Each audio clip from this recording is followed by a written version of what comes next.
You're inside of the Ena Esco show on Magic 807, the sound of Black excellence. I have some very important guests in the building with me. I would say legendary, okay?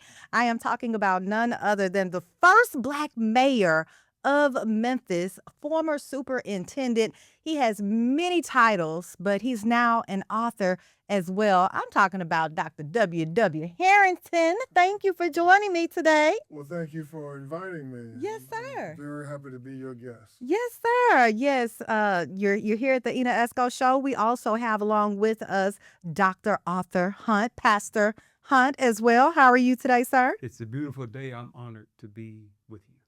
Thank you all for showing up today. You know, we are preparing here at LeMoyne-Owen College for our Juneteenth event. I know Juneteenth is very special to both of you gentlemen. We're going to get into some discussions on that because you are our special guest that day. But I want to get into a little history on you, Dr. Herenton, because you are a graduate of the fifth oldest HBCU, the LeMoyne-Owen College class of 1963.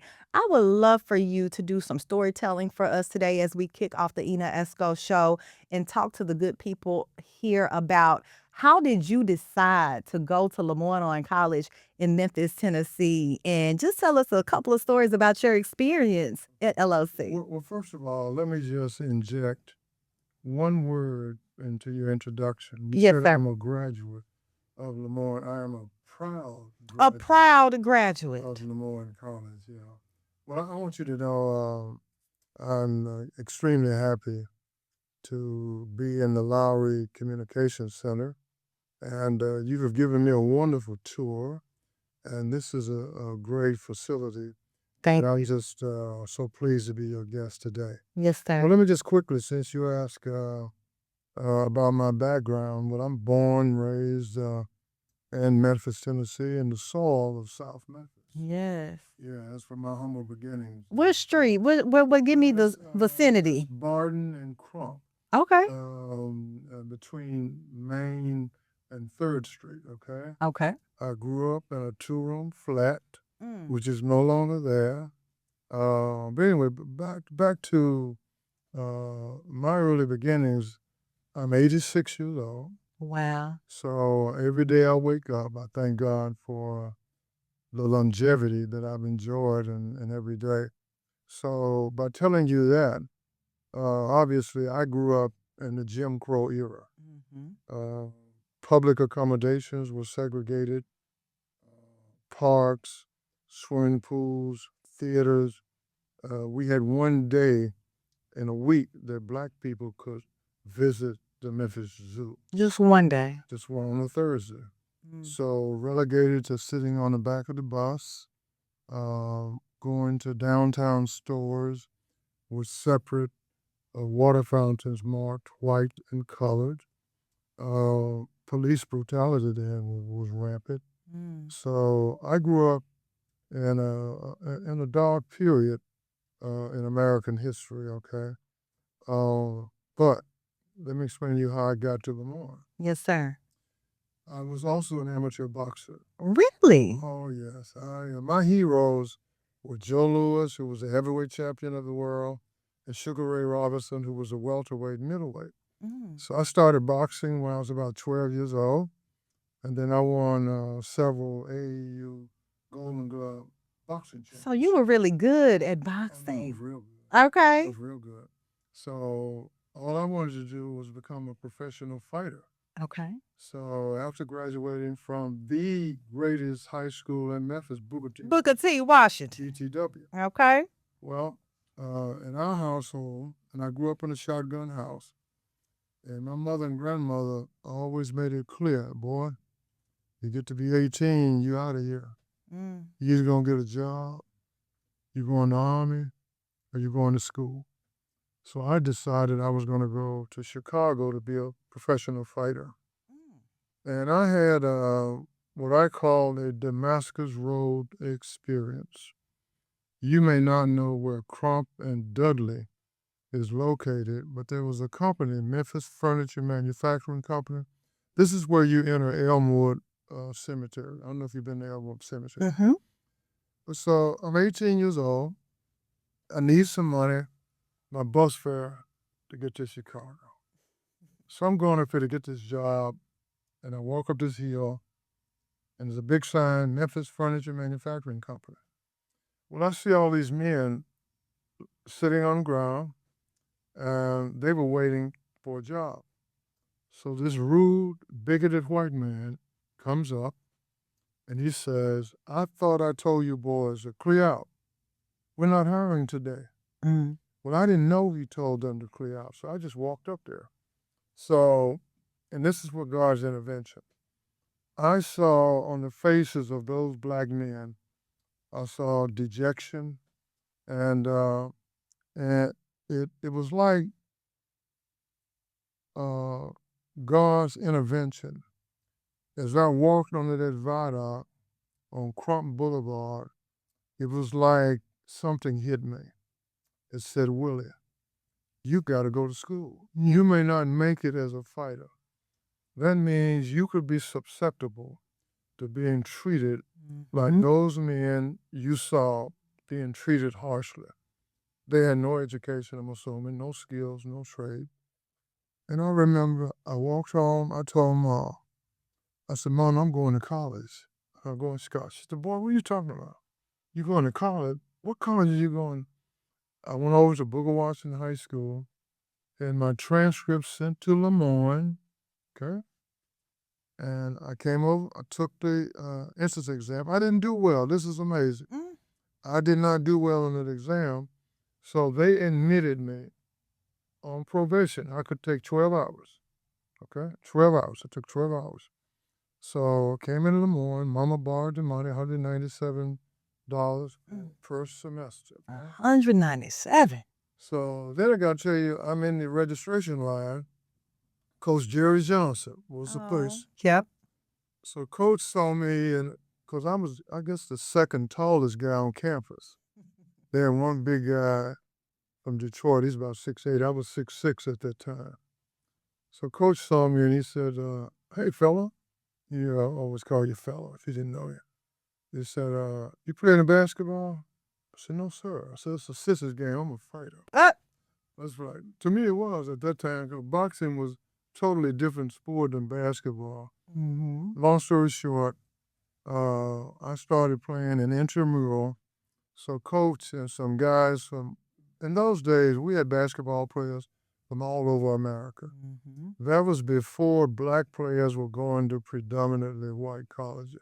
So we had high school All-Americans, New York, Cleveland, Detroit, Kentucky. They came to LeMoyne, okay? So they said, "Well, we're going to teach you how to rebound." Long story short, I received the most improved player award every year. And I sat on the bench for 2 years, and I started my junior, senior year. In fact, they retired my jersey. I saw it. I saw it. Yeah. But anyway, LeMoyne really prepared me for a career in education. You may not know this. Back in the day, LeMoyne was the largest producer of black teachers for the Memphis City Schools. Yes, sir. It was a major. The College of Education here at LeMoyne was very strong. In fact, the faculty was very strong. We had faculty members that had been to Ivy League schools, Big Ten. We had strong, academically prepared faculty members. Back in, I don't know what it's like today, but I'm telling you, the English department was extremely tough. Yeah. Here at LeMoyne. And make a long story short, I graduated, went into elementary education, and What was your first teaching job? at Shannon School. I was 21 years old. I taught 5th grade. I Wow. can tell you what my salary was. What was It it? was $415 a month. $415 a month. Yeah, and the second year we got a raise. My salary was $445 a month. Were you good with that back then? Back then, but that was a lot of money. That was Okay, more so money that I've was- gotten in one time. Gotcha. Okay. So anyway, that's just then, you know, later on we'll talk. I was, Yeah. you know, came up during the ranks. Then I went to Memphis State. Okay. Got my master's when I was 23. Mhm. And then Memphis State would not admit blacks into their doctoral program. So I left Memphis and I went to Southern Illinois University. I got my PhD, and I was 31 years old. I got a PhD and came back to Memphis, promoted to deputy at 34. Then I became superintendent at 39, Mm. and I was the youngest big city school superintendent in America at 39. Wow. And then there was a lot of struggles to get me there. We had protests, a lot of stuff like that. So it's a Wow. whole, there's a lot I'm missing Mhm. telling you, but hopefully it kind of tells you a little bit about me. Yes, indeed. Now, coming from education, what was the transition into politics like? You were the first Black mayor of Memphis. Okay. That's correct. Here again, biblically, I always believe, in the scripture what that passages here, lean not unto thy own understanding. Proverbs 3, 5, Proverbs 6. God. So I've always got out the way to let God direct my path. So God has always directed my path. I've always been positioned to be at the right place at the right time. Amen. So one of the chapters in my book is for such a time as this.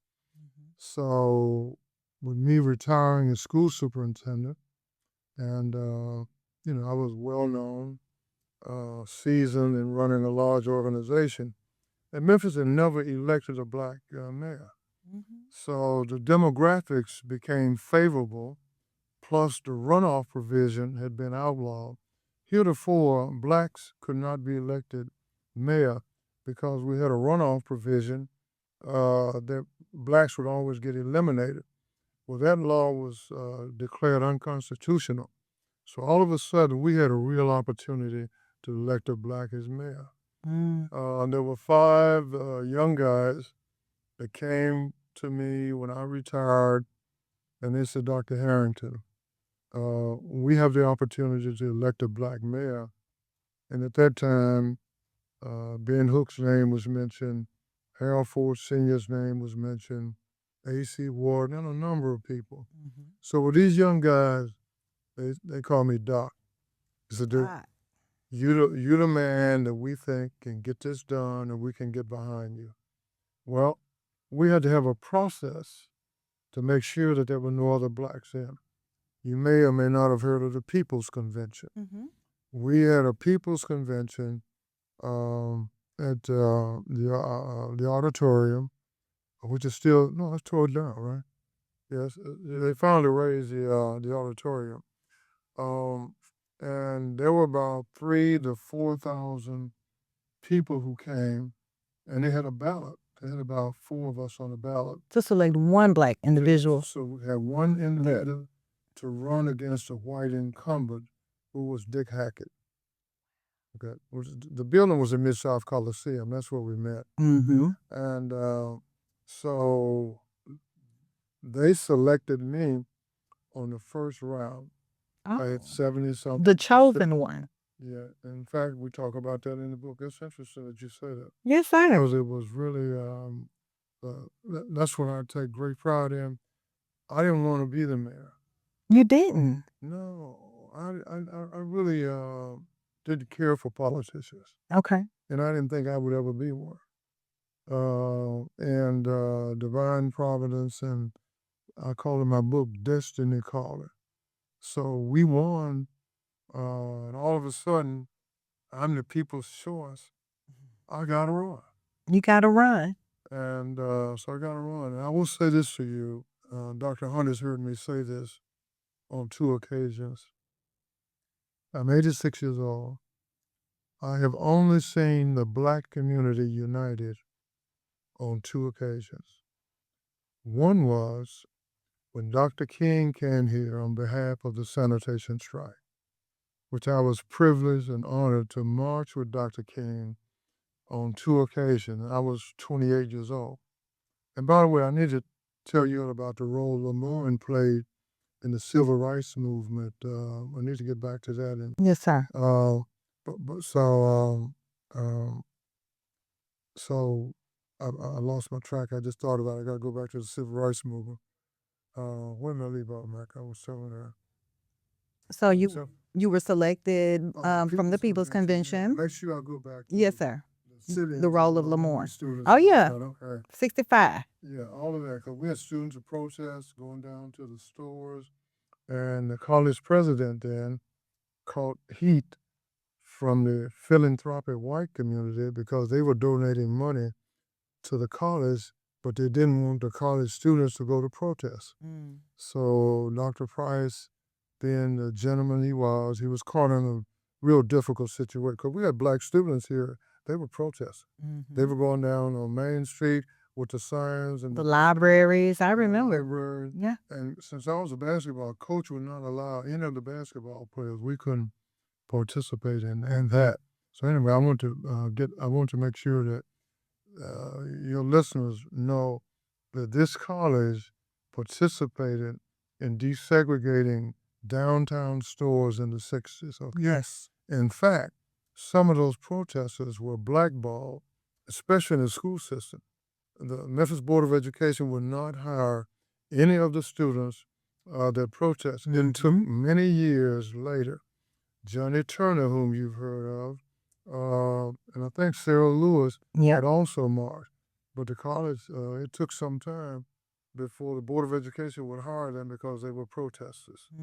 Okay. That's Now, when you got amazing. stuff off before I got on here? So you were talking about, I know you wanted to talk about how instrumental LOC was, but we were talking about when you were chosen. Chosen to be the best. Okay, yeah. So anyway, I'm chosen by the people to be the black candidate. So all of a sudden, I got the wrong. Did you feel like your life would be threatened, and were you threatened I'm going to back get to then? that part too. That's how I met Michael Gray, the gentleman I'm going to bring over here. Well, the racial climate was heated, and Mr. Hackett was the incumbent. So with him being the mayor, he had bodyguards. So I didn't have any security. And I met a police officer. She's passed, Pauline Johnson passed. She was president of the Black Police Association. It was a female. She was tough. She came to me and she said, Dr. Herenton, we are going to provide security for you. Okay. Pauline got about 5 brothers, of which Michael Gray was one of them. And Cunningham, Preston, anyway, Tony. So I met these 5 guys and Pauline, and they provided transportation. 'Cause we were campaigning, of going to so many churches and everything. So they were going in shifts to provide me with security. The bomb threat on the night, we really didn't get any threats that I knew of during the campaign. But on the night of me announcing the victory was when we got a bomb threat in the Peabody. They had to rush me out of the hotel to get me out of there. And so I'll come back to that. Now I got some threats after I got elected, but we had a bomb threat on October 3rd. Well, really it was over in the morning. So it was October 4th. And my team got me out of there so quick. Wow. And I was giving my victory speech. My mother was there. I didn't know she was there. The Peabody was packed. And someone came and said, your mother's fainted. I said, well, I didn't even know my mother was here. So I'm more concerned about my mother than these guys. They get me out of there in a police car, and they got a trailer, so they're getting me out. So that was the kind of bomb threat we had, and so I got elected. And I will say this, I have never seen that much excitement in Memphis in my life. Yeah. We were dancing in the streets. You could not get a car, I would say a mile in the vicinity of downtown Memphis. Black people dancing all in the street. But we were united. That has been the highest voter turnout in any big city election in Memphis history. Wow. Okay. We have a large voter registration, one of the largest voter registration. and our people were united for one candidate. So they were united in the sanitation movement. They were united in my first election. And I've never seen our people galvanize with such cohesiveness. Yes. As what I saw during the sanitation strike and the first mayoral race that produced the first elected black mayor. It would be a beautiful thing if we can get back to those days on voter turnout specifically, right? Absolutely, yes. Yes, because these numbers are not numbering these days. And from LOC student to educator to superintendent to the first black mayor and now author. So let's talk about. Let me tell you one other thing that happened too. Tell me one more other With thing. a LeMoyne graduate, Okay. which is in my book, Dr. Hunt. The corporate boardrooms in Memphis consisted of wealthy white males. Mm-hmm. Holiday Inn, which was founded in Memphis. And you probably, I'm sure you know, back in the day, hotels in the South would not accept black patrons. Mm-hmm. Okay? If you were traveling in certain sections of the South, you couldn't stay in a hotel. There were no hotels. Holiday Inn, none of them. They were all racially segregated. I worked at a Holiday Inn when I was going to Booker Washington High School. I was a dishwasher and I bussed what they call bus tables. Let me tell you how God works.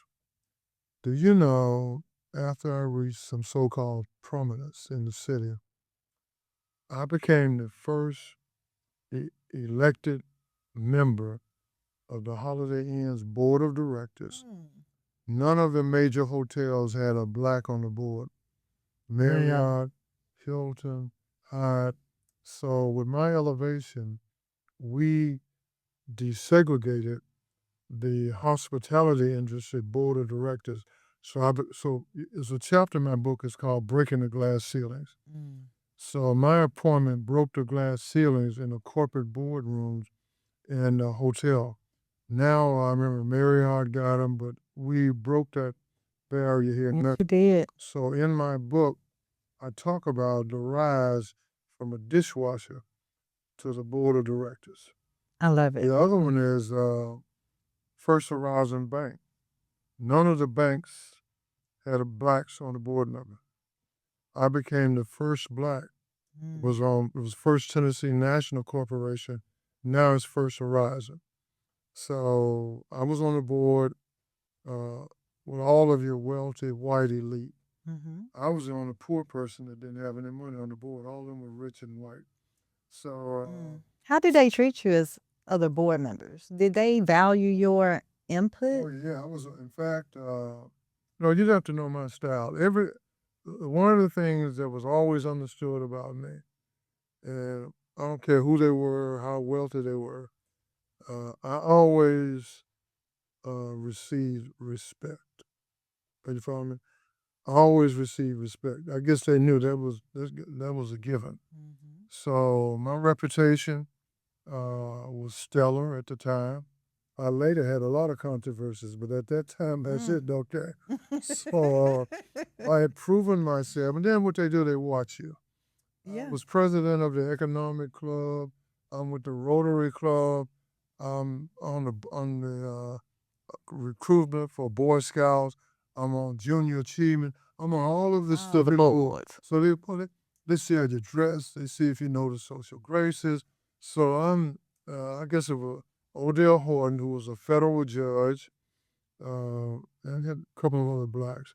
We were kind of acceptable to the black, to the white. An acceptable black. Yes, yes. So we were in that particular circle.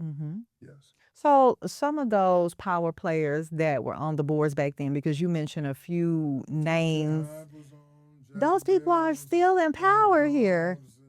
Like we're still hearing those same names. I know, but when I say the organs, when I said the power elite, then at the time, Dr. Lamar Alexander became the chancellor of the UT system. He and I were the only public officials on the board. So it was the the business elite of Memphis, Mhm. Mike Rose of Holiday, all these names you may not be familiar with. I'm familiar with some of them. They represented the power structure of Memphis. Wow. So what was interesting, I was not on I was on the executive committee where all loans 20 million and above had to come by our committee to be approved. So I was not there just as a figurehead. Mm-hmm. I wish they knew that. I was on the audit committee. Handle business. I got full exposure Yes, to sir. corporate America. And I think at that time we were maybe about $3 or $4 billion bank Wow. at the time. So I had a lot of exposure to that. Wow. I love to hear these stories about your journey, Dr. Herenton.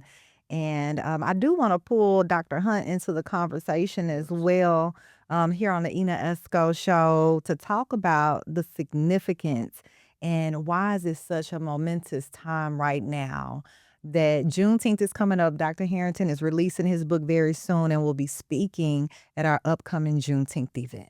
Give us a little history. Well, it's just a joy to hear this Yes, it testimony. is. A fighter, that's very important because God teaches us to fight the good fight. Yes, sir. And so whether it's in a boxing ring or it's in a public forum, he's demonstrative. Mm-hmm. Been chosen. The chosen one. Many are called, but few are chosen. And as we listen to this story and his life being chosen, it's good to be chosen, but it's better to be chosen. Okay. And then we see God's use of him. He was, as he mentioned, a witness to prophecy. Mm-hmm. He was there at 28 years old at the back of Mason Temple. Mm-hmm.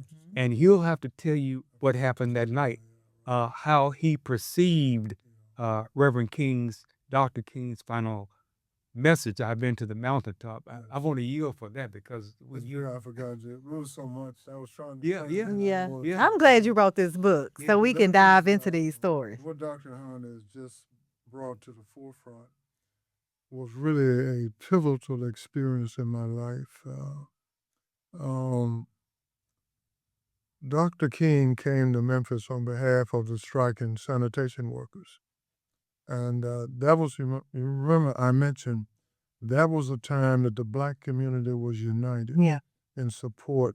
So Dr. King came here and we would gather in front of Craven Temple, which is a historic temple, which was burned severely, I guess about a year. Recently, yes. About a year ago. And this was really a very important moment in my life. I was 28 years old, and I was a principal. I was the youngest one in the school system. I had been chosen as a shining star in the school system. This was very important. I also have a chapter. It's called Becoming a Man. That's one of the chapters in my book. So I remember this was a protest, and I'm chosen by the establishment as a rising star. Then came this historic moment where I had to look in the mirror. There were two black women, Maxine Smith, Dr. Laura Sugarman, who was the first black professor, I believe, at Memphis State. And you've heard of Maxine Smith, I'm sure, in WSAP. We met at Parkway Garden Church. They asked for all of the black principals. There were about 70 black principals in the school system. And these two courageous black women requested the black principals to participate in the march with the black teachers. And I remember a lot of these principals were old enough to be my father, because I'm 28 years old. I'm the young guy. I'm the youngest there. And Maxine Smith, Dr. Sugarman, was appealing to black men to stand up and join the movement.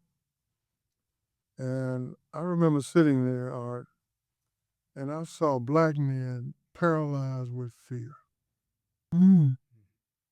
And I'm sitting there and I'm wrestling with this, man. I'm wrestling with this. And I got up. I asked him, could I speak? And I remember I got emotional. And, I'm thinking about that now, I stood up. And I told him, I said, I look up to a lot of you all. And here we stand with two courageous black women asking black men to stand up. And I see y'all paralyzed with fear. And the Commercial Appeal had a plant there. So they wrote the article the next day. The principal of Bethel Grove, Willie Herenton, I was 29 there, 29, gave a fervent speech. They put me in a commercial theater. So then I got the label of being a black militant. Oh.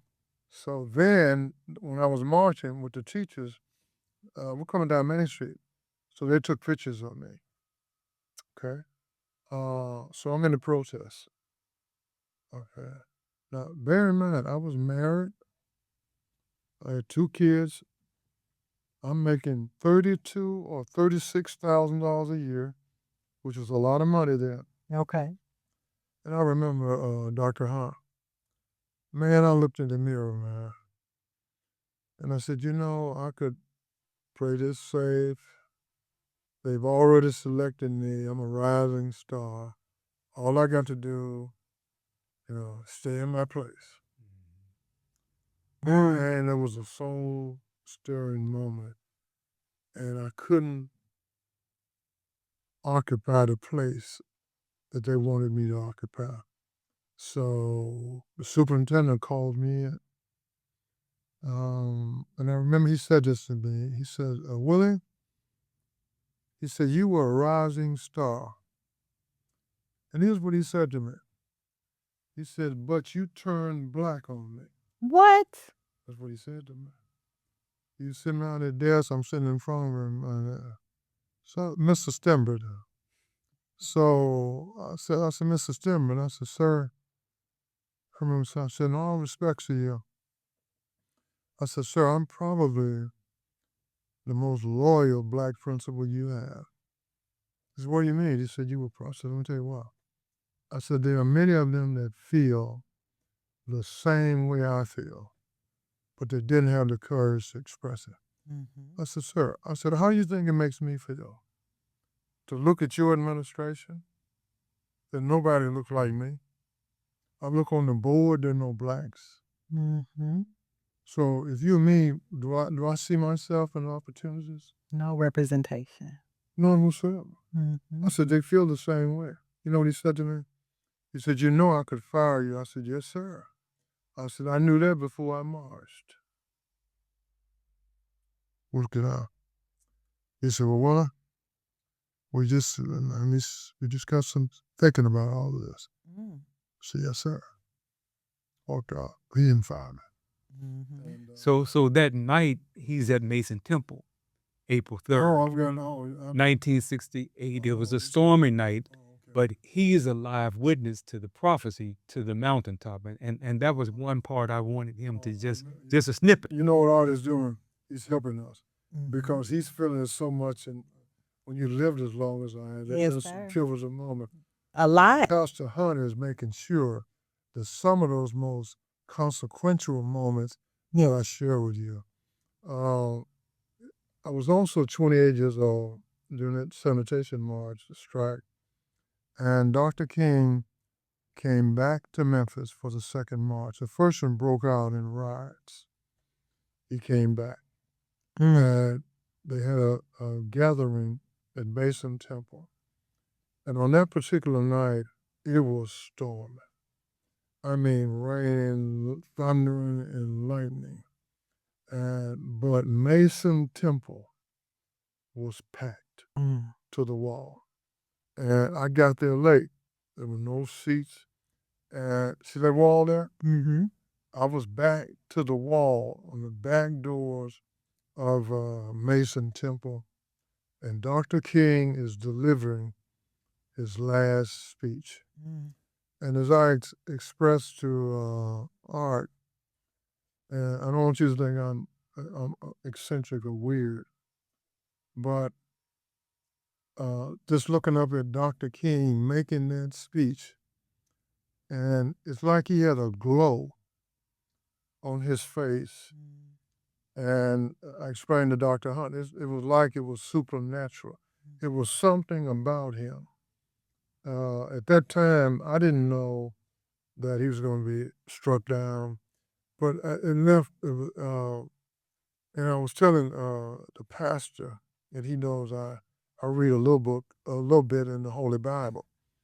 It was like when Ezekiel described God, he said it's like a wheel in the middle of a wheel.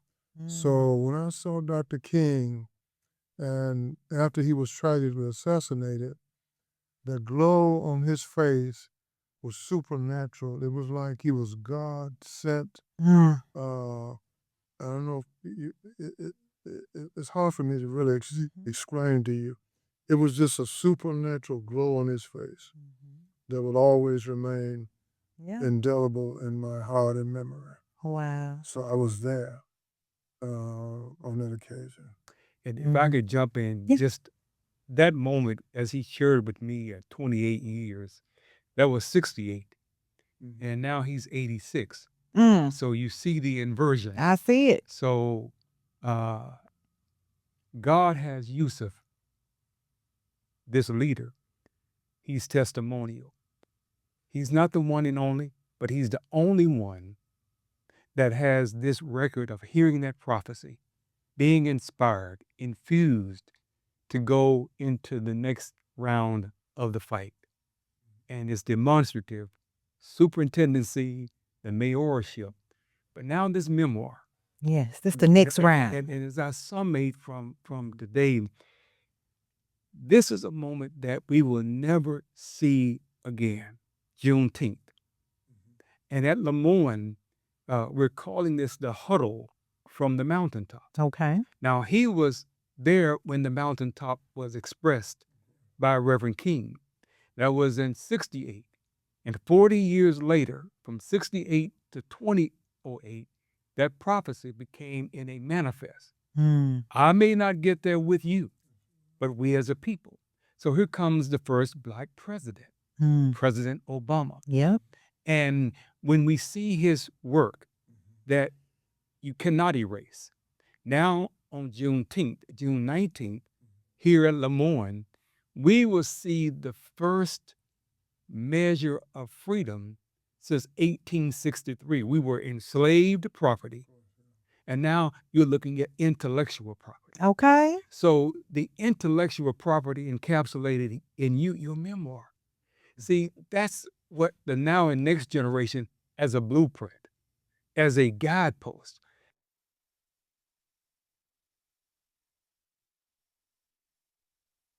Okay. To the keynote.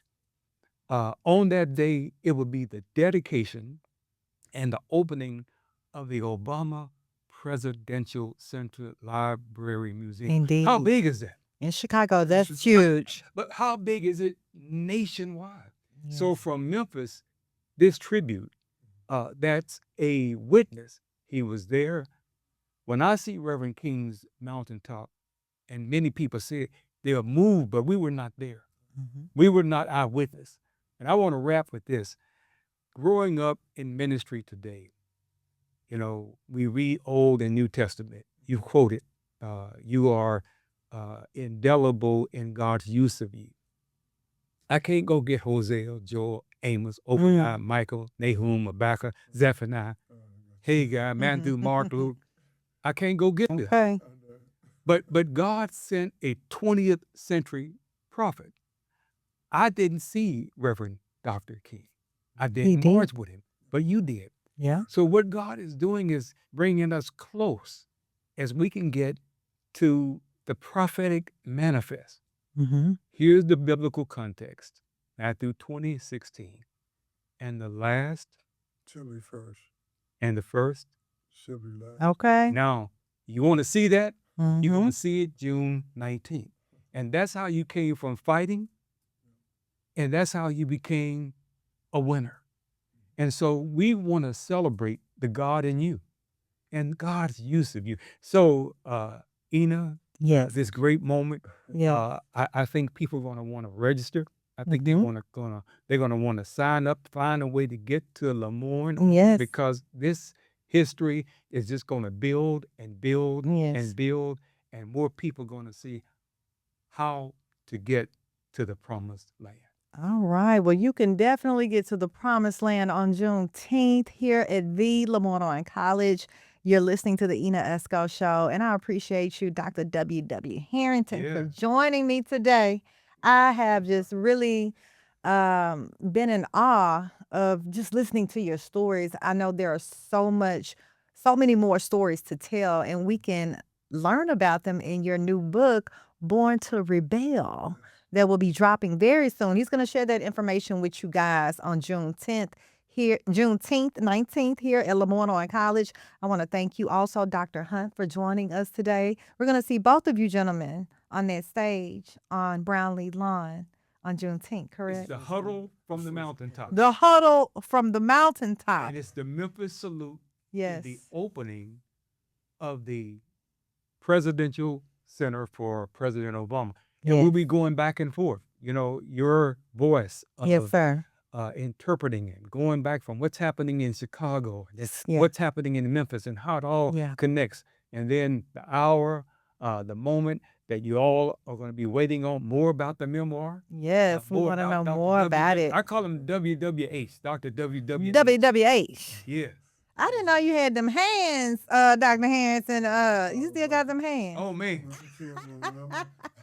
I'm peaceful. You peaceful. You can still have hands and be peaceful. One quick thing. The way I met him, I was producing the Dream Stronger Than Pride, the King holiday. Okay. And so I don't know how it happened, but as I was doing the first tribute from Memphis and honor to Judge Bailey, because he allowed us to do it with the National Civil Rights Museum, but the award was the Dream Stronger Than Pride. Yes. And pride of arrogance, no. Pride of dignity, yes. And he's exemplary, the pride, the dignity. I So see we it. got a lot to be thankful for. Yes, we do. Yes, we do. Say to you, you've been a wonderful host. Thank you. And I'm so impressed with the Lowry Communication Center. Thank you. This is first class. Thank But I'm honored that you extended the invitation for me to be your guest. Yes, sir. I would love to have you as a friend of the show that maybe you can come monthly, you know, it's like coming home to your alma mater. But I look forward to seeing more from you on the digital landscape as well. Because with the new book coming, I could definitely see an audible version. I can also see it paired with a podcast as well. So we could talk about all that. I can help you out with all of that. But any final words for the Ena Esco audience, which looks like the demo for that are LOC alums, students, and the Mid-South residents. What would you like to say, Dr. Herenton, as you move forward? Well, you know, and Art knows I'm always a guy who wants to keep my messages relevant to today's times. And let me say this without getting political, but I do think that we are living in a dark period in American history. And on the celebration of Juneteenth, you're going to hear me talk about the darkness of this moment in our history, where many of the gains that we have made as a people. And we are in the midst of a movement to turn the clock back. And you're going to hear me talk about one of my best chapters, Jim Crow, Never Again. Yeah, they sure want to bring it back, right? Oh, well, I look forward to reading your memoir. I want to thank you again, Dr. Herenton, Dr. Hunt. I'll see you guys on Juneteenth on the lawn of LeMoyne-Owen College. Thank you so much for joining me today on the Ena Esco Show.